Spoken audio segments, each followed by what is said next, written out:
안녕하세요. 반갑습니다. 다시 한번 인사드리겠습니다. 서울 경신고등학교 교사 김창목입니다.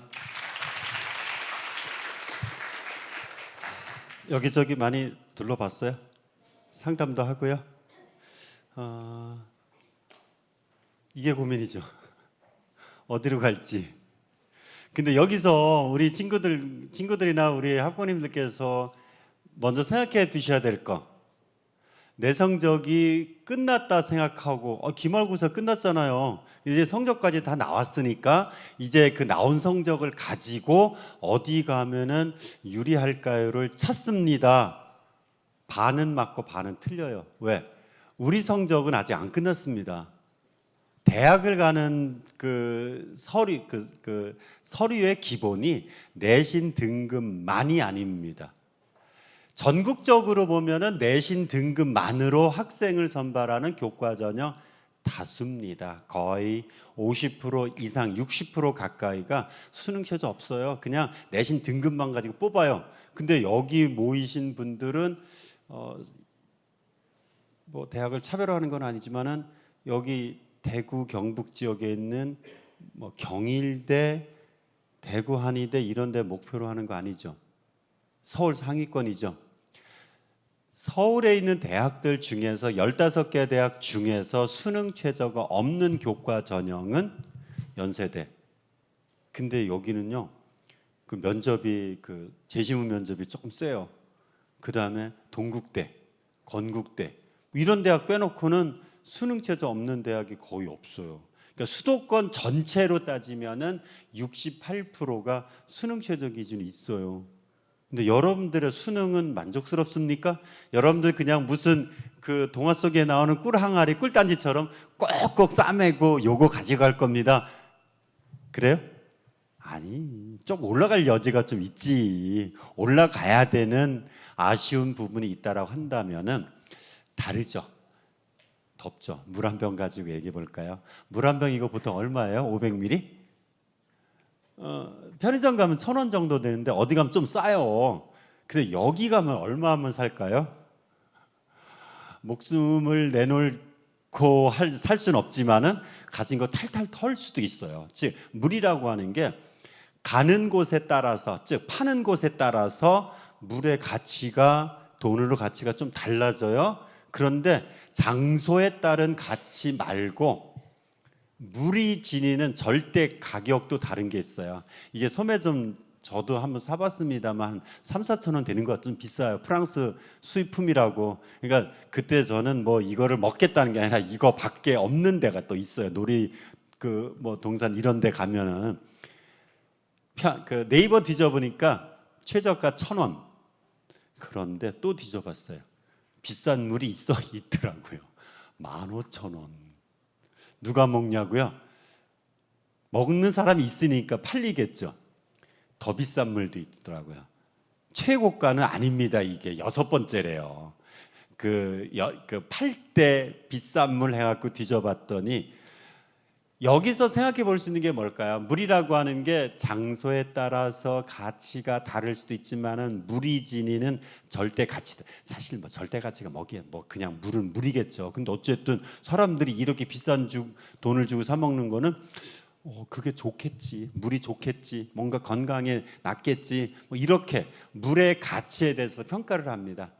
좀 장황스럽긴 하지만은 우리 지금 입장에 있어서 내신 성적을 가지고 어디 가면 유리해요라고 하는 장소에 따른 방법을 찾는 것도 중요합니다. 박람회는 당연히 그런 장소죠. 그런데 아직은 나의 가치를 올릴 수 있는 시간적 여유가 남아 있다라고 하는 거. 또 학교생활 기록부만 보더라도 등급은 이제 어떻게 못 바꿉니다. 그렇지만은 등급 이외에 기록되어지는 특기 사항은 언제까지 바꿀 수 있는 기간들이 있습니다. 어떻게요? 바로 8월 31일까지입니다. 학교생활기록부가 8월 31일 날 마감이 돼서 그 학생부를 교육청으로 보내면은 교육청에서 교육부에서 프로그램에 탑재되어 있는 거를 각 대학이 다운로드 받는 시스템이에요. 그러니까 8월 30일이 넘으면은 학교생활기록부는 수정은 안 됩니다. 그리고 이제 2학기 기록은 다시 또 2학기 기록을 하고 정시에 보내겠습니다만, 그러니까 우리의 학생부는 아직 마무리가 안 됐어요. 오늘이 7월 15일이죠. 그럼 7월 15일에서 8월 31일까지 한 달 이상 시간들, 요 시기는 뭐 할까? 첫 번째는 수능 공부한다. 두 번째는 학교생활 기록부 기록에 대한 마무리를 하려고 한다. 따라서 우리는 어디가 유리한다는 것을 오늘 찾지만은 오늘이 끝나고 나서는 이제 준비를 더 하려고 하는, 즉 나의 가치를 높이는 쪽에 더 합시다. 여러분들이 학생부 등급만으로 대학을 가는 것이 아니라 거기에 학생부에 덩달아서 기록되어지는 특기사항, 그리고 수능 최저학력 기준, 이런 것들이 이제부터 우리가 준비할 것. 일정으로 보면은 15일 오늘과 다음 주 22일은 경북교육청에서 주관하는 박람회도 있지만은요, 다음 주 목금토는 서울 코엑스에서 전국 거의 모든 대학이 모여서 박람회를 하고, 거기서는 대학 부스별로 상담도 하고요. 그리고 또 하나는 한국대학교육협의회라고 하는 기관. 이게 한국대학교육협의회가 어떤 기관인가 하면요, 교육정책은 교육부에서 주관하지만은 대학 입시는 교육부에서 주관하지 않습니다. 정책만 교육부에서 발표하고 실질적인 업무는 한국대학교육협의회, 줄여서 대교협, 대학들의 연합체입니다. 거기에서 주관을 하는데 그 다음 주에 코엑스 상담은 바로 대기업이 주관해서 서울대를 제외하고 나머지 거의 모든, 여기 대구 경북 지역 대학들 다 올라갑니다. 전국의 대학들 모여서 상담, 부스별로 상담도 하고, 또 진학 선생님들이 부스를 올해 만들어서 상담까지도 합니다. 그 상담들이 있어요. 그래서 8월 말까지 여러분들이 이런 계획을 세우고 9월 달 들어서 9월 6일 날 모의평가가 이제 마무리가 되죠. 그리고 원서 접수가 11일부터 7월, 8월, 9월 원서 접수까지 우리가 할 것. 첫 번째 학생부 마감 마무리, 두 번째 수능 준비를 계속하는 것이지 1학기 기말고사 끝났다라고 이제 다 끝났어요, 이제는 어디로 가는 것만 남았어요는 아닙니다. 알았죠? 그리고 작년하고 올해 달라진 입시 상황에서 가장 중요한 거는 자기소개서가 없어졌어요. 그럼 어쩌라고요? 자기소개서 안 써도 되는 게 아니라 쓰는 대학이 과학기술원, 카이스트, 지스트, 디지스트, 과학기술원밖에 없어요. 그러면은 자기소개서를 제출하는 것과 안 하는 것의 수험생의 차이. 작년 같은 경우는 여름방학 끝나자마자 어느 대학 갈 거야, 무슨 과 갈 거야, 어디 쓸 거야, 이거를 정했어야 돼. 왜? 대학별로 자기소개서를 보는 평가 포인트가 조금씩 달라서, 또 기계공학과 가려고요, 전자공학과 가려고요, 이 학과에 따라서 노력의 모습을 좀 달리 서술을 했어야 됩니다. 그러니까 7월, 8월 작년에는요, 자기소개서 쓰느라고 정말 정신 없었어요. 올해는 필요 없습니다. 그 시간에 뭐해? 공부해. 그러면 지금 대학과 학과를 결정할 필요가 없습니다. 미리 할 필요가 없습니다. 작년에는 미리 정해서 자기소개서 준비한다고 하지만 올해는 학생부 교과 전형이나 학생부 종합 전형이나 미리 준비할 게 없어요. 그래서 우리 재학생 친구들이 이 시기가 가장 중요한 게, 뭐 이제 1학기 다 끝나서 성적도 다 나왔어요. 이제 뭐가 달라져요? 지금부터 달라집니다. 재학생과 졸업생의 성적 차이가 가장 많이 벌어지는 게 바로 지금부터입니다. 우리 재학생들이 평균적으로 졸업생보다 성적이 더 우수해요? 덜 우수해요? 덜 우수하잖아. 한 10점 정도 떨어져. 국어도 표준 점수로 한 10점, 수학도 10점 떨어져. 그럼 이제 재수생을 어쨌든 이기려고 하는 노력이 필요한데 지금부터 점수가 벌어지기 시작합니다. 이게 바로 재학생과 졸업생의 큰 차이예요.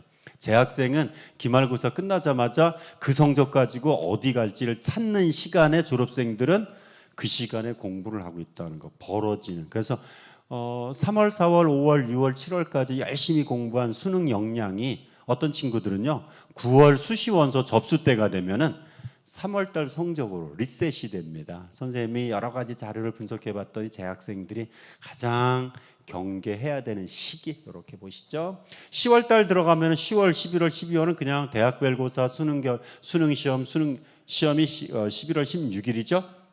그 주에 바로 상위권 대학들, 여기 오늘 목표로 하는 친구들의 대학들이 대부분 이때 면접과 논술을 칩니다. 그래서 18, 19, 25, 26, 12월 들어서 마지막 그 대학별고사가 논술로 수도권 지역의 인하대, 아주대가 마지막 치고, 그럼 실질적으로는 11월 18, 19, 25, 26 이 4일간 2주간에 걸쳐서 진행되고 수능 시험 결과는 12월 8일 날 나오죠. 또 기다리는 날짜가 있습니다. 12월 15일 수능 최저 기준이 적용되는 대학의 최초 합격자 발표 마감일이 15일. 이때까지는 계속 가는 거죠. 그리고 충원 합격이 크리스마스 지나서까지. 그래서 전체적으로 우리 친구들이 지금 해야 될 거 7월, 8월, 9월 준비하고 수시 원서 접수한다. 그리고 수시 접수 끝나고서 10월, 11월 그 수능 준비한다. 요게 텀을 나눠서 준비하는 시기들 보시고요. 그 어디로 갈까라고 할 때 가장 먼저 찾아보는 거는 전년도 입결을 찾아봅니다. 그래서 작년에 2.2등급이었어요. 작년에 2.5등급이었어요. 그런데 작년에 2.5등급의 합격선이 형성됐다라고 해서 올해 그 정도 되니까 나는 2.34니까 충분히 되겠네?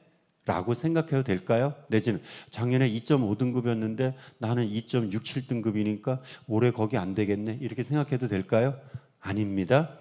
입시는 상대적인 평가이기 때문에 어떤 학생들이 지원하느냐에 따라서 합격선이 달라져요. 물론 그렇다고 해서 1등급 합격하는 대학에 9등급도 합격하고 9등급 합격하는 대학에 1등급도 그러니까 1등급이 합격선이 형성 이렇게 왔다 갔다 하지는 않습니다만은 적어도 0.5등급 한 등급까지는요 전년도 입결에서 오르내림이 있습니다. 그래서 먼저 봐야 될 거는 일단 여러분들은 지난 한 학기 동안 1학년, 2학년보다도 3학년 때 공부를 하면서 요런 대학 가려고요, 요런 학과 가려고요, 이런 전형 가려고요 어느 정도 아웃라인은 준비했죠. 그러니까 지금은 조금 더 그 지원 단계에서 어떤 거를 주목할까? 왜?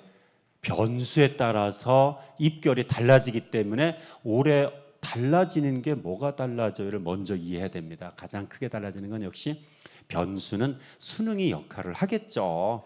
가장 높은 분의 그 사람이 가장 높다라고 뭐라 하지만 어쨌든 많은 사람들이 높은 데 있다라고 하는 사람까지 관심을 가진 올해 수능.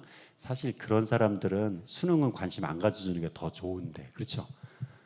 이상하게 관심 가져요. 이게 변수가 커요. 좀 이따 얘기할게요. 그다음에 인원 변수가 작년 입결선을 흐트러뜨릴 수 있습니다. 첫 번째는 수험생이 줄어드는 건 알고 있죠? 근데 이게 그렇게 썩 좋은 게 아니에요. 여기가 경주 맞죠? 여기 있는 어떤 대학은 인원 감소 영향으로 문이 더 넓어지는 게 아니라 아예 문이 없어져서 담벼락까지 무너질 수도 있습니다. 작년에 신입생 충원율이 30%밖에 안 되는 대학들이 이 근처 있거든요.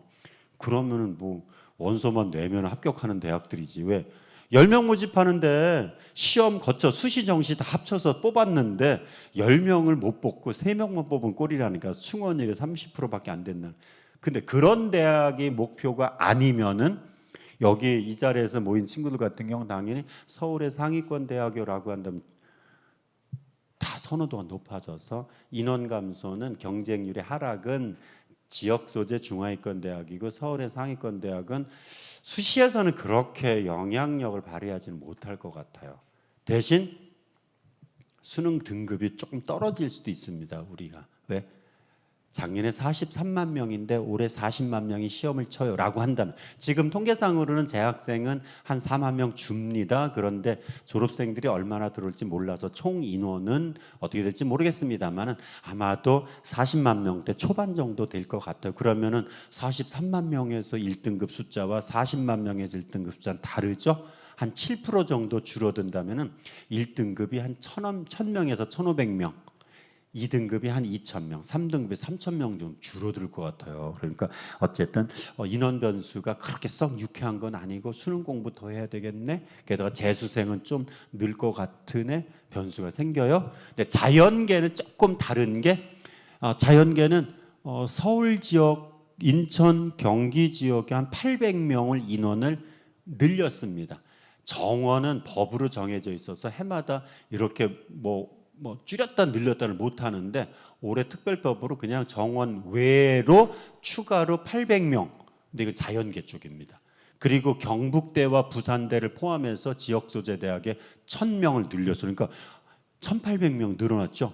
거기다가 지스트, 디지스트, 유니스트. 여기 우리 대구 경북 지역에 유니스트와 디지스트 두 그 과학기술원에서도 인원이 80명이 늘었습니다. 그러니까 전체적으로 한 2,000명 가까이가 늘었어요. 근데 그게 수시에서 많이냐? 아니, 과학기술원의 100명은 수시에서만 뽑지만 나머지는 수시 정시 나눠서 뽑기 때문에 수시문이 조금은 넓어질 수는 있는데 실제 문이 넓어진 효과는 정시까지 가야 된다. 그러니까 2,000명이 자연계가 늘었는데 그 학과들이 어디냐? 그냥 뭐 듣보잡도 아니고 가고 싶은 첨단학과 중심으로. 그러니까 선호도가 높을 수밖에 없죠. 그러니까 올해 정시 자연계는 정시 준비 더 많이 해야 됩니다. 정시까지 가면 문이 분명히 넓어집니다. 근데 수시에서 문이 넓어졌다라고 하는 거를 느낌을 갖기는 조금 쉽지 않을 것 같아. 그래서 인원 변수가 이런 게 있고요. 전형별 변화에서는 학생부 종합 전형의 변화가 가장 크다는 거 알죠? 요건 따로 이따 준비해서 우리가 무엇을 더 해야 될지를 보죠. 그래서 이렇게 수능도 달라져, 인원도 왔다 갔다 해, 학생부 종합 전형 변수도 해. 그러니까 학생들의 지원 경향성은 더 달라질 수밖에 없죠. 그래서 올해 변수는 크기 때문에 작년의 입결을 기계적으로 보지는 말자. 하나하나 살펴보자고요. 수능이 도대체 어떻길래 그래서 뭐 어쩌라고요. 수능이 킬러 문항이 안 나온대요. 어떻게 공부해야 됩니까? 우리 친구 킬러 문항 안 나온대. 어떻게 공부해야 돼? 뭘 잘해. 그냥 똑같이 공부하는 거예요. 어차피 수학 22번 정답률 6월 모평 기준으로 확률과 통계 선택한 애들 5%. 한 학교에 이거 문제 풀어서 답 맞은 애 한 명 있을까 말까야. 어차피 이거 빼고 풀었잖아요.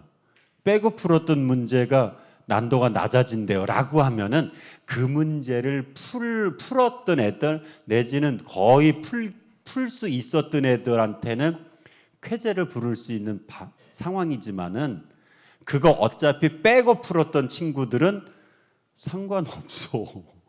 어떻게 공부하라는 거야?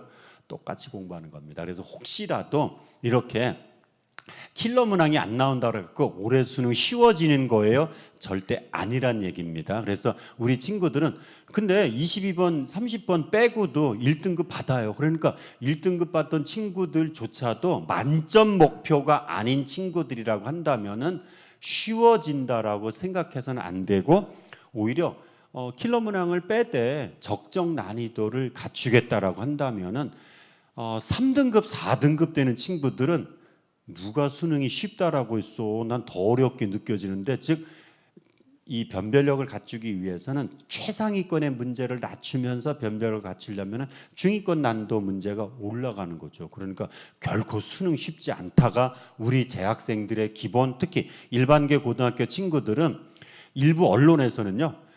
킬러 문항이 출제되지 않음으로써 공부 전략을 바꿔야 되고 그래서 수험생 현장에서 어수선하다. 어수선하기는 뭐가 어수선해. 수능은 여태까지 그냥 어려웠을 뿐이고 항상 시험 볼 때마다 열심히 해야 되겠다는 명제를 눈앞에 툭툭 던져주고 공부를 더 해야 되겠다는 것밖에 없었는데 그렇죠. 그래서 수능의 난도가 크게 공부하는 데 달라지는 건 아닙니다. 그런데 6월 모평에서 하나 힌트는 줬어요. 국어 이 독서에서도 세 개 지문이 문학에서도 세 개 지문이 연계가 돼서 수학은 정답률이 5% 10%인 문항이 있었지만은 국어는 정답률이 30%가 기본이었습니다. 그러니까 30%라는 거는 3등급까지가 누적 23%인 점을 감안하면은 국어 3등급 받는 거 그 3등급까지 받는 애들은 다 풀 수 있었어요, 저.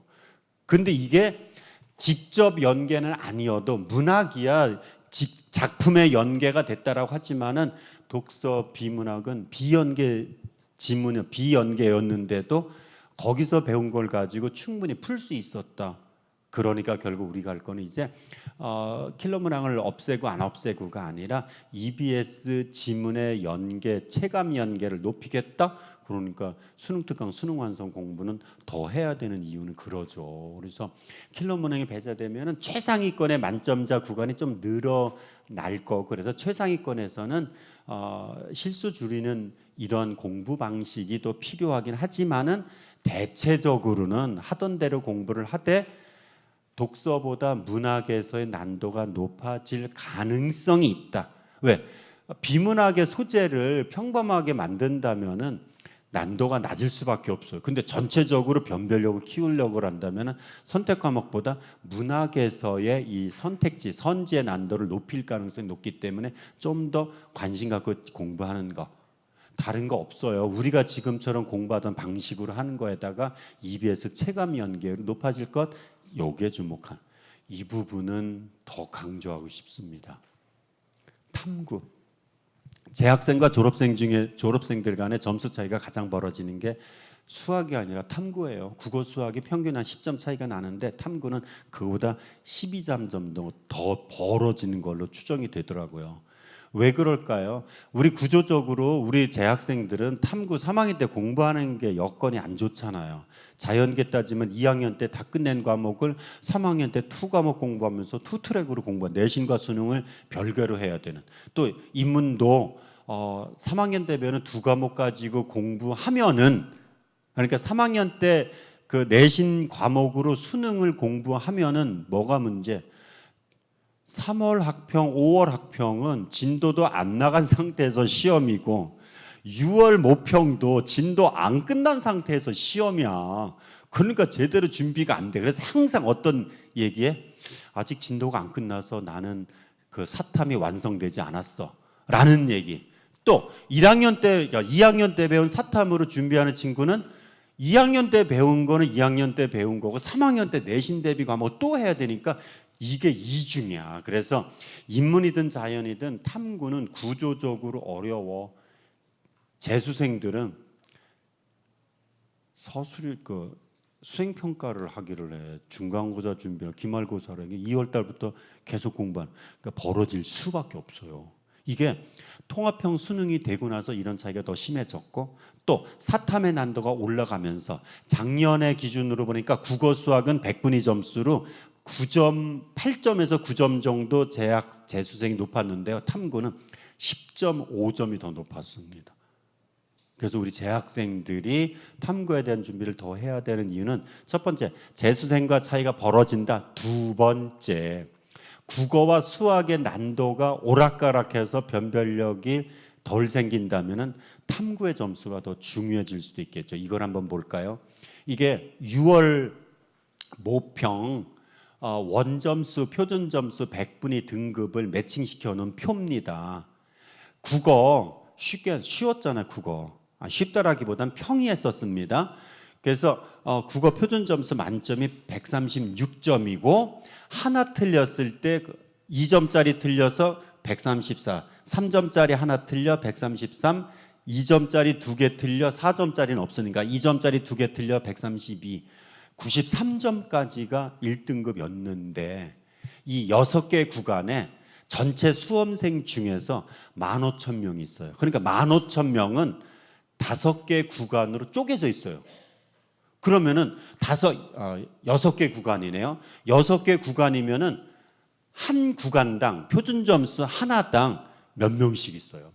1,500명씩 다 따로따로. 1,400명, 1,900명, 1,800명, 2,000명, 3,000. 평균 내면은 대충 1,600명, 그렇죠. 6개 구간에 있다 그러면 거의 2,000명에서 3,000명이 뭉쳐 있습니다.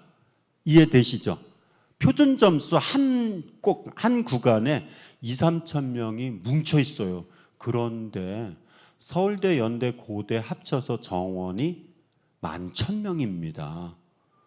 그 인원을 구분 짓는 게 너무 어렵죠. 근데 수학은요, 여기까지 80점 받아도 1등급. 그러니까 원점수 80점까지 쭉 늘어져 있어서 이게 비교해 보면 93점까지 수학 보세요.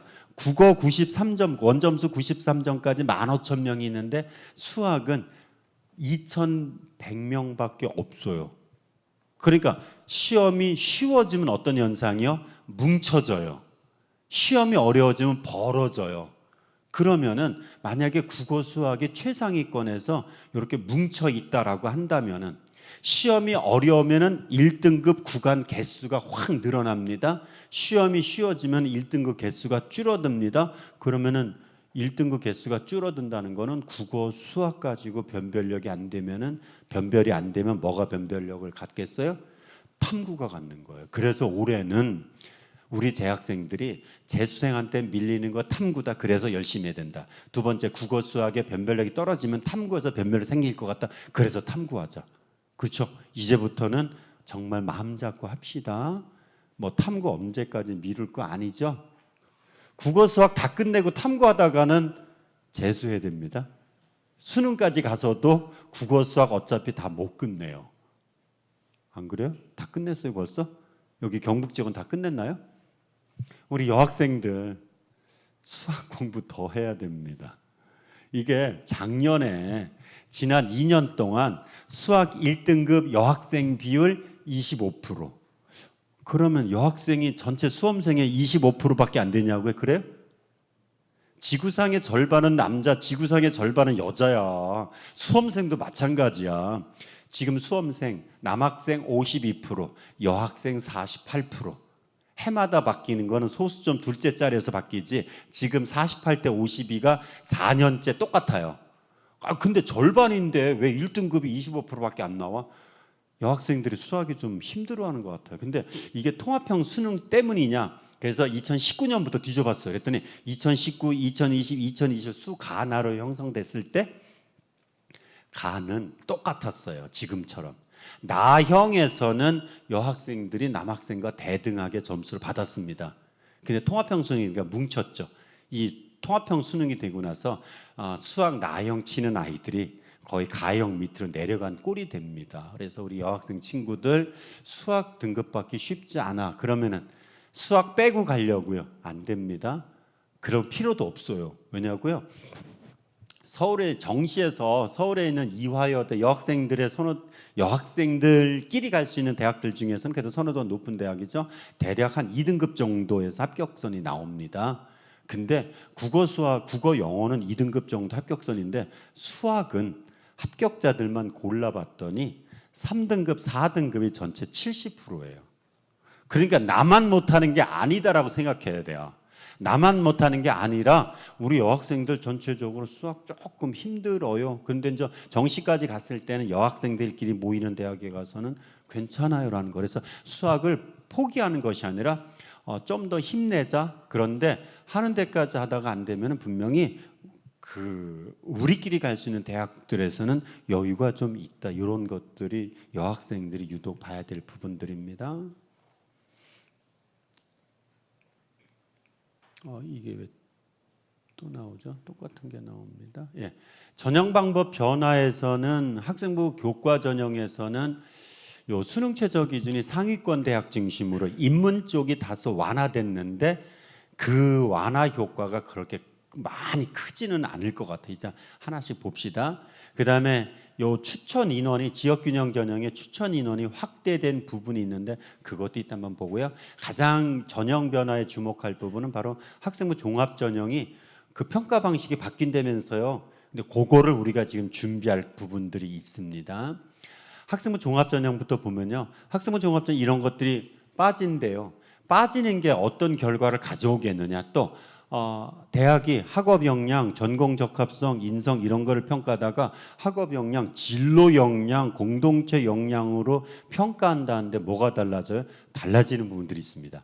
또 올해 들어서 그 자연 계열의 전공 연계 과목을 좀 많이 평가하겠다. 요것도 지금 준비할 부분들이 있습니다. 그래서 어쨌든 이렇게 올해 고3은 시기적으로 학생 수 경쟁자들이 적은 지금 1학년들은 한 6만 명이 더 늘어나요. 그래서 경쟁자들이 적은 때 태어나서 다행이다 싶은데 학생부 종합전형이 올해 너무 바뀌어서 우리가 준비할 게 더 있습니다. 일단 좀 이따 보고요. 그 지원 대학을 결정하기 전에 먼저 일반 전형 말고 특별 전형 대상이 되는지, 이 옆에서도 지금 농어촌 전형 그 강의하는 것처럼요, 오후에도 또 설명이 있습니다. 그래서 일단은 일반 전형과 특별 전형에서 특별 전형의 자격이 되는지 확인할 것. 물론 우리 소재하는 곳만으로 지역인재 전형 됩니다. 근데 지역인재 전형에 갈 수 있는 대학들이 많지가 않잖아요. 모든 대학의 지원 전형이 아니 지역인재가 아니라 저기 경북대 정도까지는 갈 수 있고요. 나머지 서울로 가겠습니다. 근데 서울에 있는 대학들은 지역인재 전형으로 뽑지는 않습니다. 따라서 지역인재 전형은 각 대학에 다 선발하지만은 내가 다 지원할 수 있는 건 아니라는 거죠. 목표 대학이 있다고 한다면 지역인재는 한정적이죠. 또 대구 이쪽 경북 지방에서도 농어촌 전형에 해당되는지, 그래서 농어촌 전형과 지역인재 전형 이외에 경제적 사정에 의한 내지는 국가 보훈자 자녀 이런 것들은 꼭 확인을 해야 되죠. 왜요? 합격선 달라요. 일단 경쟁률이 특별 전형이 확실히 낮습니다. 서울에서 교과 전형, 농어촌, 기후균형 전형 선발한 세 가지의 교과 전형 보니까 일반 전형, 교과 성적 우수자, 일반 전형이라는 얘기는 누구나 다 특별한 자격이 있건 없건 간에 누구나 다 지원할 수 있는 건데 경쟁률이 13대 1. 근데 기회균형 전형은 경쟁률이 절반. 합격선 일반 전형 3.17, 농어촌 전형 3.42. 대체적으로 이렇습니다. 그런데 이게 반드시는 아닙니다. 왜냐하면 모집 인원이 좀 달라요. 일반 전형에 비해서 특별 전형의 모집 인원 규모는 10%가 채 안 됩니다. 원래 특별 전형 규모 자체가 전체 10%가 채 안 돼요. 그래서 일반 전형이 10명 뽑아요. 특별 전형은 1명, 2명밖에 안 뽑아요. 그래서 1명, 2명밖에 안 뽑기 때문에 합격선이 반드시 낮다라고 그렇게 이야기할 수는 없지만은 대체적으로 낮습니다. 근데 어떤 경우는 합격은 더 높을 수도 있습니다. 그래서 특별 전형 자격이 되는 친구들은 6개 중에서 뭐 저는 한 4개 정도는 특별 전형을 쓸래요라고 한다면 꼭 일반 전형과 같이 써야 되는 게 필요합니다. 학생부 종합 전형에서도 이렇게 사회 배려다 대상 전형과 일반 전형 차이가 확 나는 것들이 보입니다. 이제 일반 전형 기준으로 이야기를 하죠. 일반 전형에서 목표 대학을 찾는 방법 중에서 우리 친구들이 가장 주목해야 되고 좀 더 이해를 해야 되는 부분, 6개 대학을 어떻게 고를까요입니다. 우리 재학생들 중에서 어떻게 고르냐면 이런 친구들 있습니다. 첫 번째, 가장 가고 싶은 대학 가야죠.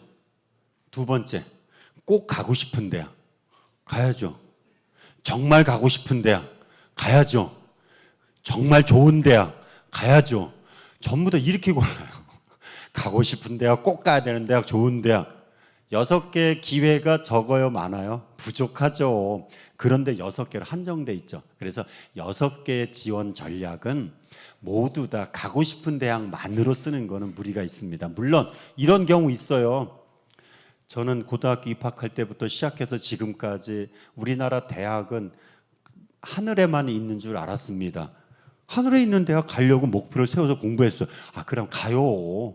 내지는 우리 엄마가 저를 낳았을 때요, 저를 가졌을 때 큰 새를 이렇게 치마폭에 품는 그런 꿈을 꿨대요. 저는 그 엄마 꿈을 따라서 가야 돼요. 그러면 어디로 가야 돼요? 서울에 있는 대학 중에 대학색이 파란색이고 큰 새가 상징인 대학 가야죠.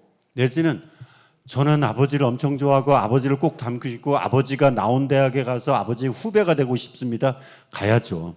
이렇게 감성적으로 접근할 수 있는 거 가야 되는 거 맞습니다. 그러나 그런 대학은 하나 두 개 대학으로 한정되어야지 모든 대학들을 가고 싶은 대학만으로. 그래서 6개 대학 중에서 감성적 측면으로 저는 꼭 갈래요. 하나 두 개 대학은 그렇게 지원해야 됩니다. 나머지 4개는요 분석을 해야 됩니다. 지금부터 여러분들은 6개 중에 4개 대학은 대학의 대문의 색깔을 여러분들이 고를 수 없다라고 판단해야 됩니다.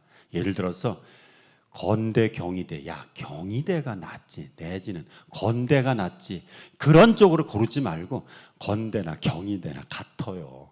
연대 고대, 연대가 낫지 고대가 낫지, 그것이 아니라 연대나 고대나 거기서 거기야. 그럼 이제는 아니 당연히 이 상위권 대학, 중위권 대학 그런 큰 권역에서는 구별질 수 있지만은 서연고 거기서 거기, 서성한 거기서 거기, 중경 외시 거기서 거기, 건대나 동대나 홍대나, 그래서 가고 싶은 대학을 두 개 정도 고른다면 나머지는 분석을 해야 됩니다.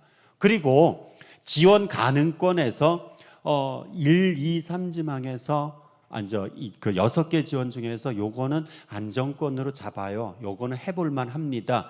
요거는 가능성이 적지만 전 소신 상향 지원하려고요. 이런 것들의 개수 배분은 첫 번째, 안정권은 교과 전형이 아니면은 안정권이라고 잡을 수 없습니다.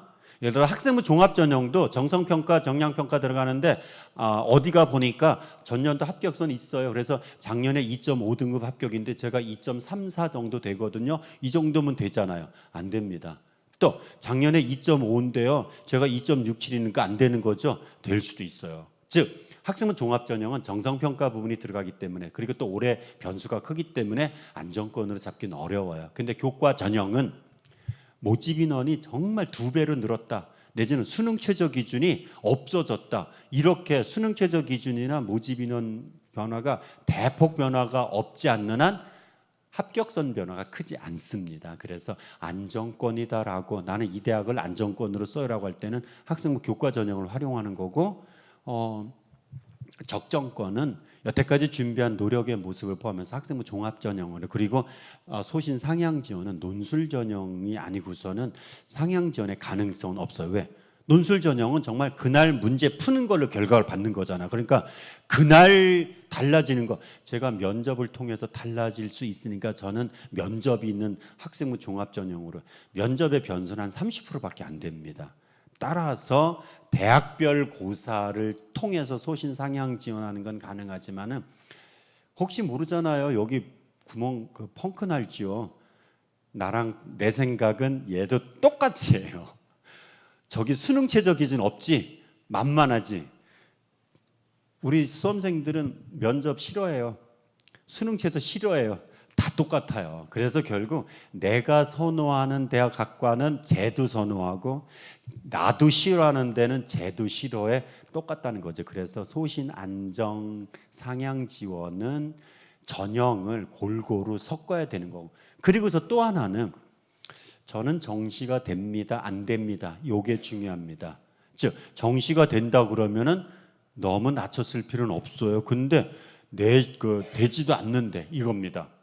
즉 수시의 경쟁력은 정시 경쟁력을 같이 비교해 봐야 됩니다. 예를 들어서 2.5등급이라고 생각해 봅시다.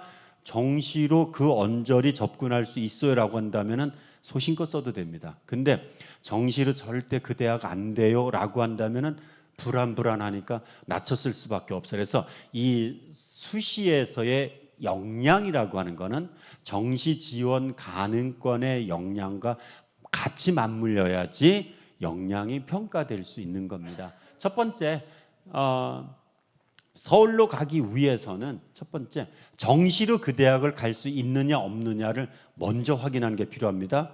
아까 얘기한 것처럼 감성적으로 저는 건국대 가려고요, 저는 경희대 가려고요. 왜? 저는 꼭 가야 돼요. 물론 꼭 가야 되면 가야 됩니다. 여러분들 정말 하고 싶은 꿈은, 이루고 싶은 꿈은 이루어야 되는데 그 전에 단계별로 정시로 갈 수 있어요. 즉 정시로 지금 내가 수시로 지원한다면은, 경희대를 지원한다면은 적어도 경희대 아래쪽 대학은 정시에 갈 수 있어야 되는 거죠. 그렇죠? 예를 들어서 여기서 보시면은요, 선호도가 높은 대학들부터 서울대, 연대, 고대, 성대, 한대, 경희대까지 보니까 경희대 100분위 성적입니다. 국어, 수학, 탐구의 100분위 점수로 보니까 경희대 90점 살짝 안 돼요라는 얘기는 100분위 96까지를 1등급, 100분위 89까지를 2등급, 100분위 77까지를 3등급이라고 한다면은 한 3등급 꼭대기는 돼야 되네요. 그렇죠? 다 2등급, 3등급 정도 돼야 돼요. 100분위 점수 돼야 됩니다. 그러면은 경희대를 수시에서 쓴다면은, 만약에 경희대가 안 된다면은 뭐 건국대나 동국대까지 가도 돼요라고 한다면 수시에서 건대를 상향 지원하는데 경희대 갈 점수가 전혀 안 돼요라고 한다면 경희대를 지원하는 건 무모한 도전일 수도 있는 거죠. 그래서 정시 지원 가능권을 100분위 점수로 어느 정도 되냐? 어차피 저는요 건국대나 동국대 정도까지 가도 되는데 수시에서는 경희대를 써보고 싶어요라는 전략이 가능한 거지. 자연계도 역시 마찬가지로 이렇게 모든 대학을 볼 필요는 없을 겁니다. 그렇지만 여러분들이 가고자 하는 대학, 언저리 대학들의 정시 지원 가능권을 통해서 수시 목표를 먼저 세우는 거고, 그래서 정시 지원이 가능하다 안 하다에 따라서 안정권을 2개를 쓸지 3개, 4개를 쓸지 이게 결정되는 거죠. 즉 정시의 가능성 있어라고 한다면 수시에 당연히 좀 더 높였을 수 있는 거고, 정시에 못 가는데 저 재수 절대 안 해요 라고 한다면 낮췄을 수밖에 없는 거죠. 그래서 항상 정시 지원 가능권을 통해서 안정권 카드를 2개를 쓸지 3개를 쓸지 4개를 쓸지는 상대적으로 달라져야 된다는 거죠. 이번에 3번째는 가고 싶은 대학을 전국의 지도를 쫙 펼쳐놓고서 먼저 학교 선택을 하는 게 필요하겠죠. 예를 들어서 교대 쪽 갈래요? 기술원은 과학기술원은 어차피 추가로 덤으로 하나 더 쓰는 거니까 횟수와 상관없죠. 그러면은 대구 경북 지방에서 경북대, 경운대, 경일대 요거 가나다입니다. 경북대 빼놓고는 학과 선호도 높은 수는 아니에요. 어디까지 갈 수 있느냐? 그러면 서울로 갈 때는 한 15개 대학 정도까지, 아니면 20개 대학까지, 아니면 여대까지라도 갈래요. 일단은 바운더리를 정하는 게 필요합니다. 권역을 정하는 게 필요합니다. 그리고 나서 여기 대구 경북 지역에서 경북대가 안 되면 어디까지 양보할 수 있어요? 설마 경운대, 경일대든 다 상관없어요. 까지보다는 경북대 안 되면 그래도 영남대나 계명대 정도까지는 정시가 돼요 라고 한다면 수시에 쓸 이유가 없는 거죠. 그렇죠? 근데 만약에 다 떨어지면은 경대도 안 되면은 계대나 영대까지는 제가 꼭 가야 되는데 라고 하면은 어디까지 높여 쓰는 건 전략이 다르다는 거죠. 그래서 항상 정시로 갈 수 있는 데보다 위쪽 선에서, 따라서 항상 정시 갈 수 있는 준비를 같이 병행하면서 수시 준비를 해야 되기 때문에 이렇게 전국 대학에서 갈 수 있는 대학까지도 찾아보는 게 필요하죠. 그 다음부터는 이제 자료집에 있을 거예요. 그 다음부터 봐야 될 것들은 이렇게 가고 싶은 대학을 경희대, 시립대, 외대, 외대 라인, 건대, 동대 라인 그 밑에 경북대, 부산대는 같이 놓고, 왜? 우리의 출발점은 지역이니까 항상 경북대를 출발점으로 해서 위쪽의 대학으로 간다는 거. 이게 바탕을 어디에 두느냐인데, 제 생각에는 서울의 중상위권 대학이라고 한다면 당연히 경일대나 경운대부터 시작하는 것이 아니라 경북대 정도에서 거기서 위로 올라가야 된다라고 친다면은 전형을 같이 비교해야 됩니다. 학생부 교과 전형, 학생부 종합 전형, 논술 전형까지. 저기 논술을 빼고요. 논술을 빼더라도 경쟁자들이 어디까지 갈 수 있는지, 예를 들어서 여기서처럼 이렇게 수능 최저 기조가 높은데 2개 합, 3개 합 어쩌고 돼 있는 이런 수능 최저 기준을 통해서 과연 어느 쪽 애들이 많이 빠질까를 생각하고, 여기서 보시면은 미안합니다. 넘어갔습니다. 여기에 시립대를 한번 봅시다. 맨 위에 2번째 칸에 시립대. 3개 합 7. 어마무시하게 높죠. 그러면은 선호도가 비슷한 대학들 중에서 경희대, 이대는 없고 외대 거기다 만만해 보여요. 근데 시립대만 유독 수능 최저 기준이 높죠. 그러니까 이렇게 수능 최저 기준이 높은 대학은 상대적으로 합격선이 낮을 수밖에 없습니다. 또 홍익대가 3개 합 8로 툭 튀어요. 근데 그 주변 대학들이 그 정도가 안 됩니다. 건대, 동대, 홍대 라인 가는 경우는 2등급 2개 아니면 3등급 하나 껴있는 정도. 따라서 이 대학은 수능 최저 충족이 가장 우선이고, 내신 성적이나 학생부 종합전형에서의 서류들 다소 낮아도 된다. 일단 이 틀을 통해서. 그리고 면접이 이화여대 고교 추천은 그 수능 최저가 없는 대신에 면접을 치는데 이 면접이 수능 전에 있어요. 그러면 내가 정시에서도 2대 정도는 갈 수 있는데라고 한다면은 학교 추천을 받아서는 안 되는 거죠. 그렇죠? 정시로 갈 수 있다면 여기를 추천 받아서 안 돼. 왜? 면접 잘 쳐서 수시 합격하면 정시 지원이 안 되기 때문에 흔히 말하는 수시 납치가 그런 사례입니다. 외대도 똑같아요. 외대가 면접형이 수능 전에 있습니다. 그러니까 정시로 외대를 갈 수 있다라고 한다면은 수시에 써서는 안 되는 겁니다. 만약에 합격하면은 수능 점수가 아무리 잘 나와도 올해는 적어도 정시에 지원이 안 됩니다. 그래서 대학별 고사 면접이 수능 전에 있는지 수능 후에 있는지, 첫 번째는 수능 최저 기준을 활용한다. 두 번째는 면접 시기가 수능 전이냐 후를 확인한다. 세 번째, 면접의 비중이 어느 정도 되느냐. 아까 얘기했지만은 우리 친구들은 면접 싫어해요. 수능 최저 기준 싫어해요. 그런데 싫어하는 면접, 싫어하는 수능 최저 기준이 있다면 합격성이 낮을 수밖에 없죠. 그래서 여기서처럼 시립대 학생부 종합전형 1, 학생부 종합전형 2 무슨 차이예요? 면접이 있다 없다입니다. 그러면 합격선은 서류형이 합격선이 높을까요? 면접형이 높을까요? 당연히 서류형이 높은 거죠. 근데 여러분들의 성적은 완벽합니까?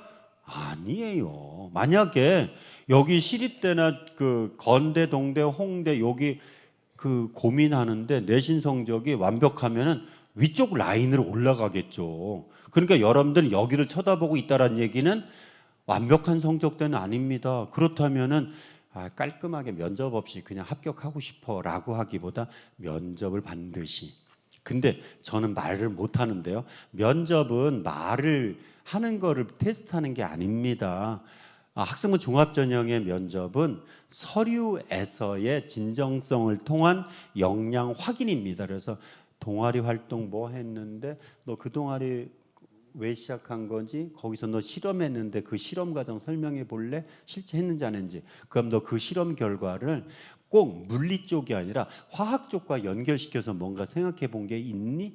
예, 교과에서 이것과 연결시켜 해봤어요. 결국 활동의 진정성입니다. 진정성과, 그러니까 면접 걱정 안 해도 돼요. 그래서 선생님 생각에는 면접이 없는 서류보다 면접 있는 대로, 그리고 내신 성적이 다소 아쉬우면은 면접이 비중이 더 높은 대로, 예를 들어서 외대 50% 상당히 높습니다. 그러니까 내신 성적이 다소 낮아도 면접을 통해서, 물론 외대는 이 면접 비율이 높은 게 일반 거보다 외고 출신 아이들에 대한 배려가 더 클 수도 있습니다. 숙명여대 수능 후니까 면접 수능 잘 나오면 안 가도 되는 겁니다. 면접이 40%니까 상대적으로 높은 편입니다. 그렇죠? 그래서 이렇게 수능 최저 기준과 서류의 영향력을 통해서, 그럼 경북대는 일부 의예과는 의학학 계열은 높긴 하지만은 두 개 합 6, 7이니까 3등급 두 개는 무조건 기본.